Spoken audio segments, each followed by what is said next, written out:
पार्कमध्ये आलो आहे वॉकसाठी. वॉक काय जास्त करत नाही मी. केला तो रोडवर आहे, मोठा आहे 5 किलोमीटर. नाही तर मग इथे आराममध्ये येऊन बसतो थोडा वेळ चालून. तर मी ह्याचा माझ्या गुंतवणुकीविषयी थोडंसं मी सांगत होतो की गुंतवणुकीमध्ये जनरली लोकांकडे थोडेसे जास्त पैसे असतील ना, एक्स्ट्रा पैसे, तर ते लोक जास्त करून एफ डीमध्ये पैसे ठेवतात. फिक्स्ड डिपॉझिट सेफ आहेत म्हणतात, सेफ एकदम.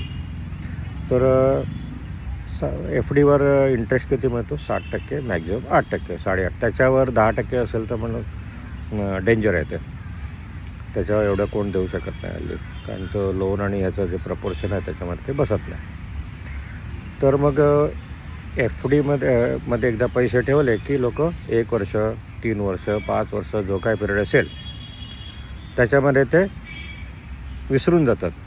एफ डी ठेवली की विसरलं. सर्टिफिकेट आपलं एक फोल्डरमध्ये टाकलं की विसरले, मग बघत नाही की वाढले किती, कमी किती झाले, काय बघायचा प्रश्नच येत नाही. कारण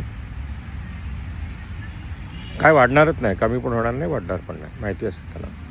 पण त्याच लोकांनी जर एफ डीच्या ऐवजी शेअरमध्ये पैसे टाकले तर आज टाकले तर उद्या त्यांना ग्रीन पाहिजे, फायदा पाहिजे उद्यापासूनच.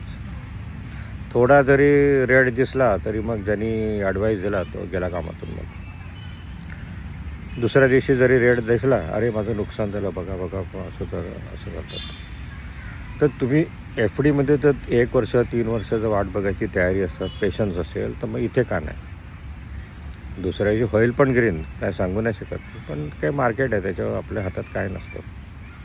म्हणून त्याचा पेशन्स ठेवायचा. नसेल कळत तर म्युच्युअल फंडमध्ये ठेवायचं. म्युच्युअल फंड आहे एफ डीपेक्षा जास्तच मिळतो इंटरेस्ट. माझा अनुभव आहे, मी दिलेले तर मला कमीत कमी 12%, 15% मिळाले. का समटाईम्स 30% पण घेतलेले आहेत मी. आणि माझ्याबरोबर जे लोक आहेत त्यांनी पण 30%, 40% त्यांना रिटर्न मिळाले. मार्केट जर मॅच्युरिटीच्या वेळेला चांगलं असेल ना तर भरपूर आपल्याला रिटर्न मिळतात. आणि एफ डी सेफ म्हणतात, बँका सेफ आहेत, तर बँका पण बुडलेल्या आहेत, असं काय नसतं. आणि ह्या मोठ्या मोठ्या कंपन्या आहेत, HDFC आहे, ICICI आहे, ॲक्सिस आहे, मोठ्या मोठ्या कंपन्या आहेत. म्युच्युअल फंडचा SIPचा इन्फ्लोज बघा किती 1000 करोडमध्ये असतो.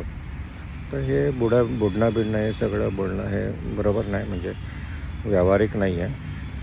त्यामुळे जर ह्याच्यामध्ये तुम्हाला पेशन्स ठेवला आणि तुम्ही विश्वास ठेवला आपल्या गुंतवणुकीवर आणि ज्यांनी सांगितलं त्याच्यावर विश्वास ठेवला तर तुम्हाला नक्कीच एफ डीपेक्षा जास्त रिटर्न मिळतील, हे नक्की हे गॅरंटी त्याची.